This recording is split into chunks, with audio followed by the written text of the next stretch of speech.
স্বপ্ন দেখিয়ে মানুষকে ইমপ্রেস করা, কনভিন্স করা খুবই কঠিন ব্যাপার।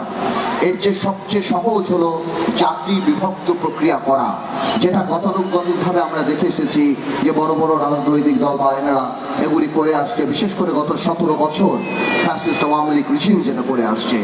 এই ট্র্যাপে জানি আমরা আগামীতে না পড়ি, আমরা যেন রাজনীতি করি গণতান্ত্রিক পন্থায়।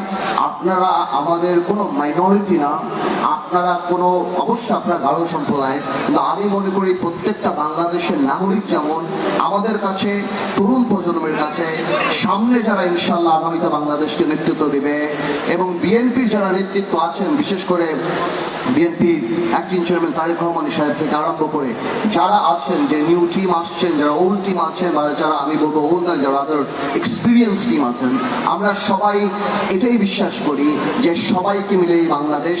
আসুন আমরা সবাই মিলে দেশ করি। ধন্যবাদ আপনাদের। আমাদেরকে আশ্বস্ত